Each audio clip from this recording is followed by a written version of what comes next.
Ce match fou que nous a offert le PSG face à Toulouse hier au Stadium, pas moins de 9 buts, dont un triplé de João Neves qui a fait le spectacle. On revit le match avec Mathilde Espinas. Un premier quart d'heure en apesanteur, 15 minutes pour 3 buts, 15 minutes pour 2 bijoux de João Neves. 7 buts, je viens d'essayer dans l'entraînement sur la plage et le ballon c'était parfait pour faire le retourner. En voyant cette qualité pendant les entraînements et nous voulons profiter de ça et qu'il gagne en confiance pour continuer à développer ou à profiter de sa qualité. À l'image de Neves, les Parisiens prennent leur marque et le triplé du Portugais éclipserait presque le doublé de Dembélé et la grosse dose de confiance prise par Chevalier sur ce pénalty repoussé. Ce n'est pas facile en ce moment pour un joueur, pour un gardien de venir à Paris Saint-Germain et je pense qu'il a montré aujourd'hui une fois de plus son personnalité et son qualité. Je suis très content pour lui. Malgré les 3 buts encaissés, Paris, leader, peut avoir l'esprit tranquille à l'heure de la trêve internationale et avant les grands rendez-vous qui l'attendent. On est en train de monter en puissance. C'est vrai qu'on a eu le premier match direct contre Tottenham qui avait été difficile. Et là, de plus en plus, on sent mieux, que ce soit les joueurs tous ensemble. Donc on se sent mieux et on peut que s'améliorer et que être bien sur le terrain. Alors à Paris, le meilleur est peut-être encore à venir. La suite de cette troisième journée, ce dimanche, dès 15h, Rennes se déplace à Angers. Le Paris FC reçoit Metz pour son premier match à domicile avant le choc du week-end. L'Olympico Marseille défiera Lyon au Groupama Stadium. On passe de l'autre côté de la Manche désormais avec Manchester. 2 buts en 4 matchs. Le PSG vient de s'imposer très largement face au TFC. On va débriefer tout cela. Il y a aussi Lille qui a fait un gros carton dans l'après-midi. Nantes qui s'est imposé. Beaucoup de choses à vous montrer avec mes compères du samedi. Toujours ici, Johan Jourou, Joe Castaldi et Swan Borsellino qui sont prêts parce qu'ils vont pas mal bosser. Il y a plein de buts. Donc on va commencer tout de suite avec le Paris Saint-Germain. Messieurs, je ne sais pas si vous êtes prêts. Il y en a eu 6 pour Paris. 6-3 face au TFC. Les Toulousains sont à la même hauteur que les Parisiens tout à l'heure. C'est mieux frappé de la part de commentaires qui commence, mais regardez, pardon, on se lasse pas de Smaïl. Allez, le premier but, messieurs, on perd pas de temps parce que c'est allé très vite et ça a commencé fort avec pour le Paris Saint-Germain, João Neves, incroyable bicyclette. Quel but, quelle réadaptation, quelle exécution, quelle rapidité, lucidité, c'est compliqué de trouver les adjectifs justes pour décrire ce but, mais juste exceptionnel. Barcola qui enchaîne 2 minutes plus tard, servi par Ruiz, à gauche, Swan, normal. Magnifique, on en a parlé, ces ballons en profondeur de la part de Fabien Ruiz, on y reviendra. Et le troisième, j'ai été vraiment ravi d'entendre de la bouche de João Neves le mot beach soccer, parce que quand on le regarde, ça vient de Caparica, il l'a fait gamin de ses 6 à ses 12 ans. Et c'est le but qu'on rêve de mettre, franchement, il est extraordinaire. Et qu'on ne met pas d'ailleurs. Hein. Ouais, et je pense que voilà. Mais je pense que quand on reparlera de l'histoire de la Ligue 1, il faudra penser à ce triplé parce que c'est probablement un des plus beaux qu'on ait pu voir. Dembélé dans ses œuvres sur pénalty 31e, la frappe décroisée, c'est Doué qui avait été accroché par Caceres, il transforme, normal. C'était important pour Ousmane Dembélé parce qu'il restait sur un échec, donc il s'est vite rattrapé. Les Toulousains qui vont revenir un peu au score. Bon, là, c'est non, pardon, là, c'est encore un but parisien. Je suis perdu. On l'a tellement. Non, c'est Cresswell. Mais oui, c'est Cresswell, autant pour moi. Pas arrêté. Là, le penalty obtenu par Bradley Barcola, une nouvelle fois tiré par Ousmane Dembélé. Il ne s'est pas trompé. Du sang-froid de l'autre côté, effectivement, mais encore au sol. Ouais, il ne veut plus renvoyer sur le périph' parisien. Ouais, il est raté. Doublé pour Dembélé. On a vu le doublé de Neves. Et le triplé ici avec... Quelle frappe. Ouais, magnifique. Frappe. Quel équilibre encore.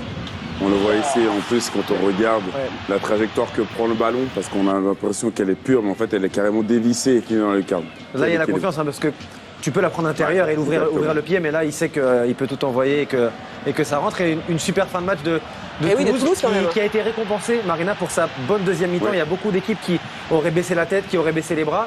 Ils ont continué à jouer avec leurs intentions, notamment le duo qu'on voit là, Donum et Egbo. Et ils ont fini en trombe, de quoi donner quelques choses à corriger. Pour Luis Enrique, on sait qu'il est preneur finalement d'axes d'amélioration, et il y en aura parce que défensivement, à la fin, ça a un petit peu craqué. Et sur celui-là, je pense que Lucas Chevalier met un peu de temps à pousser. Il doit faire ce type d'arrêt. C'est important pour Lucas Chevalier parce qu'on le disait, gardien au Paris Saint-Germain, il faut rester concentré. Il y a peu de tirs.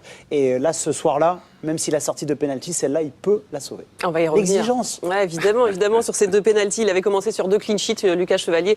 Bon, là, il en prend 3, mais effectivement, il y a eu ces arrêts assez incroyables et on va revenir dans un instant. Messieurs, est-ce qu'on commence avec le focus sur Neves, sur ses bicyclettes, ou la passe de Ruiz Non, on reste dans le plaisir. On reste dans le kiff. Là, on est dans le dessert, là. Alors, on envoie les 2 retournées acrobatiques de monsieur Joao Neves dans ses œuvres. On revoit le premier ensemble. Alors peut-être on peut les comparer, s'il y en a un plus beau que l'autre ou pas. Ce qui est intéressant sur le premier, c'est plus la combinaison sur le coup franc, où dès le début, on voit que Neves va s'isoler au second. Et Johan, on en parlait un petit peu tous les deux. Là, ce qui est très intéressant sur celui-là, c'est l'adaptation. Totalement. Parce qu'en fait, avec la deuxième touche de la poitrine, il arrive à se la remettre et à s'organiser pour frapper. Et surtout, se donner le temps de pouvoir en fait faire son geste. C'est ça qui est fou. C'est-à-dire que là, le ballon, il la touche, il la prend sur la poitrine, mais c'est pas qu'il l'amortit, il l'élève. Là, il y a une petite élévation justement pour avoir le temps de redescendre, de s'équilibrer et de la mettre au fond. Donc, non, c'est juste majestueux. Très très beau, c'est sublime. Puis en plus, on voit que rien n'est laissé au hasard parce que quand on voit l'orientation de son pied, le ballon termine là où il veut le mettre. Donc c'est exactement ce qu'il veut faire. Allez, le deuxième, on envoie le petit bijou, le deuxième bijou de Joao Neves. Il aura donc marqué un triplé ce soir qui est reparti avec le ballon de la rencontre. Le voici. Son centre un peu dévié. Ouais, c'est une merveille. Et en fait, Marina, quand il y a des bijoux, quand il y a des merveilles dans le foot, ce sont des situations. La roulette de Zizou, c'est des situations. Ici, c'est une situation où Neves, il sait, dès le début, qu'il va faire ça. La réalisation, elle est parfaite. Et j'ai presque envie de demander à Smaïl, lui, il nous a lancé des quiz sur c'est quoi la plus belle passe, c'est quoi le plus beau but ce soir. Parce que pour moi, c'est celui-là, Johan. Je sais pas ce que vous en pensez. Alors, moi, je trouve que là, il a plus d'espace. Mais de nouveau, où il la met. Il veut la mettre là-bas. Mais c'est 2 buts qui sont juste exceptionnels. Mais moi, c'est vrai que j'ai ce penchant pour les choses qui sont réalisées rapidement avec une maîtrise exceptionnelle. Et le premier, pour moi, c'était vraiment un espace restreint.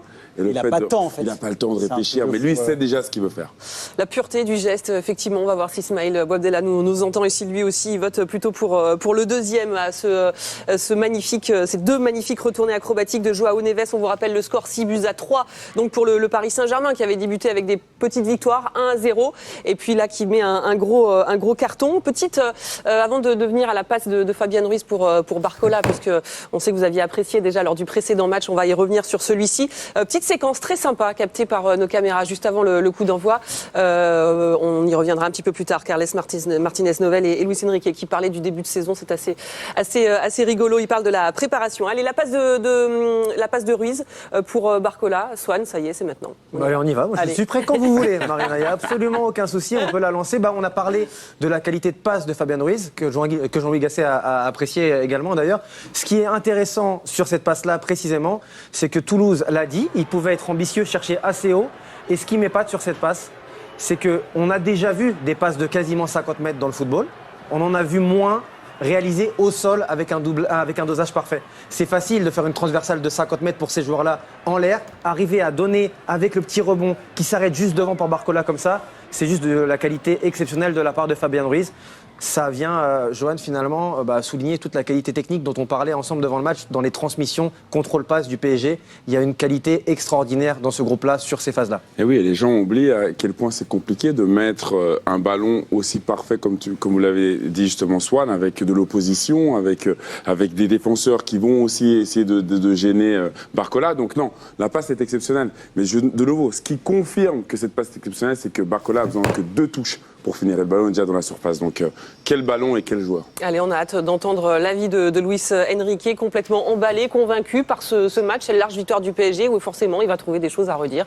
On imagine bien sur les 3 buts encaissés, notamment ces 2 buts en fin de match. Il est en train de se faire équiper. Il salue tout le monde sur le plateau. Jean-Louis Gasset, notre nouveau consultant.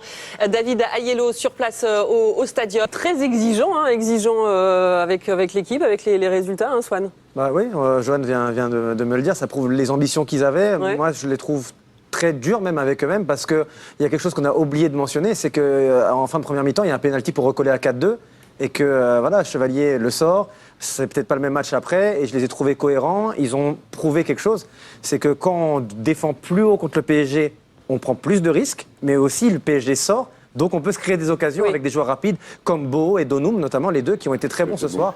Donc il y a quand même des choses positives du côté de Toulouse. Et ce qu'on a remarqué également aussi, Joanne, vous vouliez insister là-dessus, c'est sur cette capacité finalement du PSG peut-être de s'adapter encore de mieux en mieux à toutes les équipes et à tous les types d'adversaires également. Clairement, Marina, je pense que c'est un point qui est important et Luis Enrique le disait lui-même, c'est-à-dire qu'il disait si on nous laisse beaucoup d'espace, on est très très fort, comme une grande équipe qui a besoin d'espace. Mais ce que je voulais souligner, c'est le fait que le PSG arrive en fait à s'adapter à n'importe quel espace. C'est ça en fait qui les rend redoutables parce que ce soit un Fabien Ruiz, et on va le voir sur les images ici, avec ces zones qui sont dynamiques. On les appelle les zones d'initiation, la zone de progression qu'on va voir en vert, qui est la zone d'initiation, en bleu la zone de progression, et après la profondeur. Et c'est vrai que ces zones vont bouger par rapport à la, on va dire aux mesures, aux distances de l'équipe adverse. Donc on le voit, les Parisiens sont avec Hakimi un peu plus haut, ils vont ressortir le ballon. Et ce que j'aime beaucoup, c'est qu'ils sont très patients, ils ne forcent rien. Et là, on va les voir, ces zones vont changer. Donc ça veut dire que la zone d'initiation va être beaucoup plus grande et la zone de progression beaucoup plus petite. Mais ce qui est important, c'est maintenant les joueurs comme Fabien Ruiz qui vont se mettre au milieu de ce triangle, donc avec des petits déplacements, des permutations et des fixations, qui a fixé 3 joueurs et créé d'autres espaces dans le dos des défenseurs.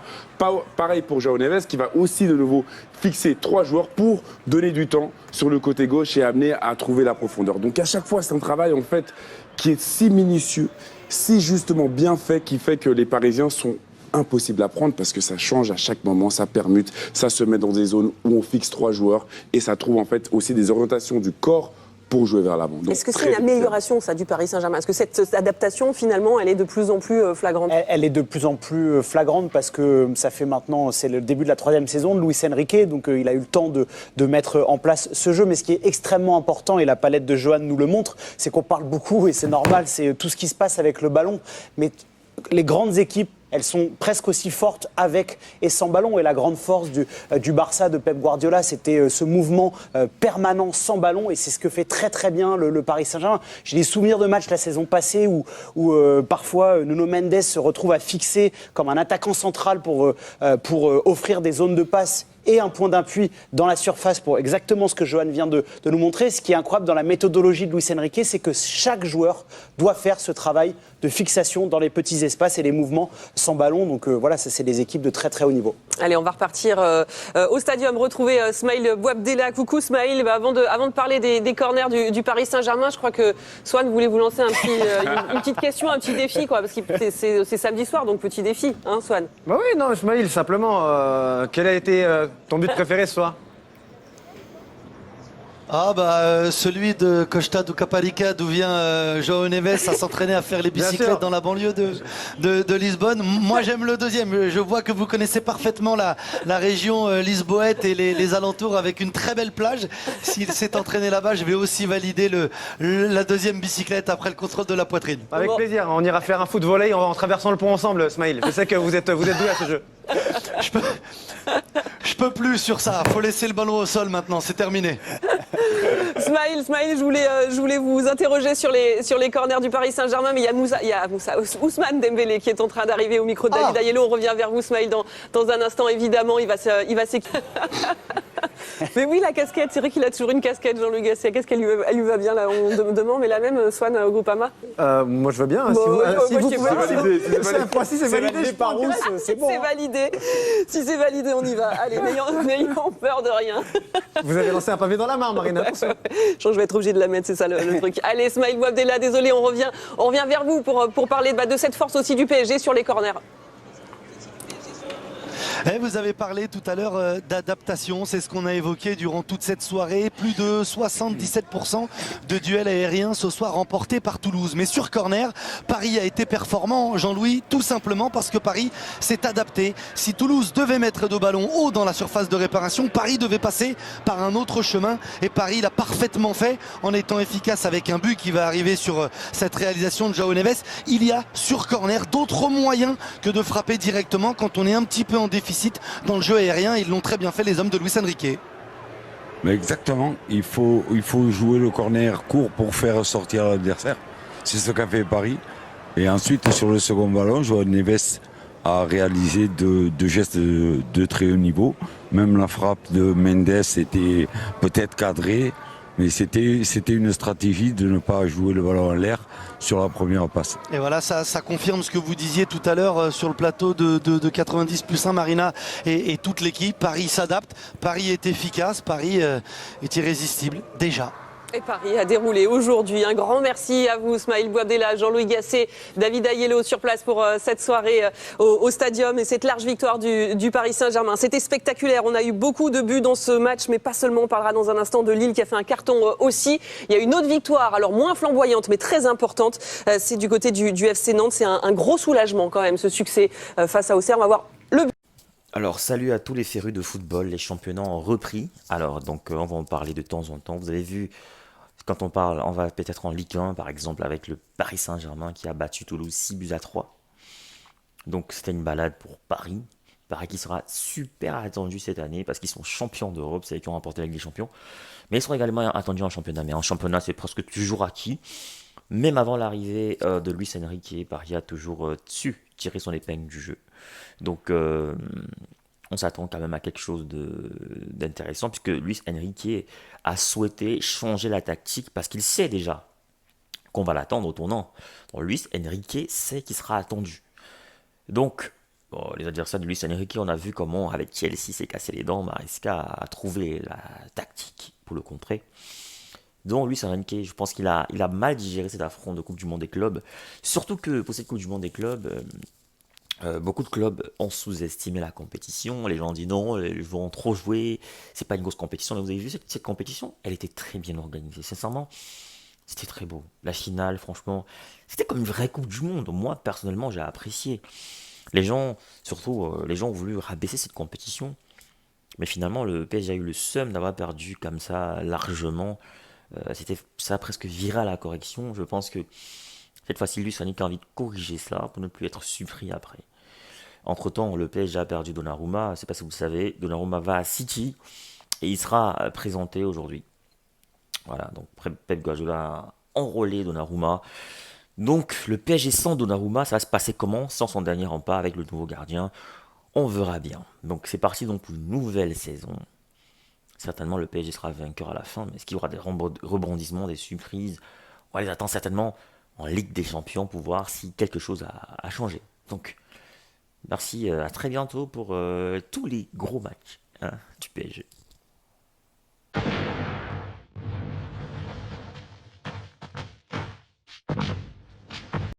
Vous voulez créer du contenu qui captive, qui informe, vous voulez partager votre expérience, votre expertise avec le monde, vous voulez gagner de l'argent avec ce que vous aimez. Alors, ma formation, elle est pour vous. Cette formation, elle est taillée sur mesure pour vous. Dans cette formation, vous allez apprendre à vous lancer dans la création de contenu, à choisir le bon format, le bon support. Dans ma formation, on apprend à trouver sa niche, on apprend à trouver sa valeur ajoutée, sa proposition unique, sa cible idéale. On apprend plein de choses dans cette formation. Dans ma formation, on apprend à trouver son rythme, on apprend à planifier son contenu, à optimiser son temps tout en restant motivé. C'est une formation accessible à tous, que vous soyez expérimenté, débutant, voilà, que vous vouliez créer du contenu audio, vidéo, écrit ou multimédia. Cette formation, elle est pour vous. Vous devez absolument l'apprendre. Alors cette formation est flexible, vous pouvez la suivre à votre rythme, selon vos disponibilités, vos besoins, vos envies, et elle ne coûte pas cher. 150 € pour tous les résidents en Occident et 75 000 francs pour tous ceux qui résident en Afrique. 75 000 francs CFA seulement. Alors qu'est-ce que tu attends? Souscris rapidement à cette formation parce que les places sont limitées à 50 places maximum et il y aura des formations chaque mois. Chaque formation dure 2 semaines minimum et 1 mois pour ceux qui ont du mal. Il y aura 2 semaines en plus de rémédiation pour essayer d'aider les autres. Alors, appelle ce numéro rapidement et surtout, écris à cet email pour souscrire à cette formation.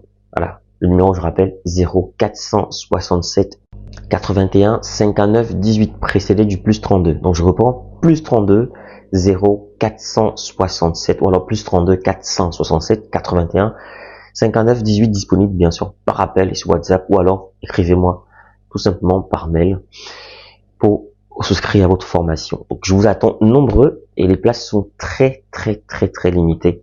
Donc à très bientôt.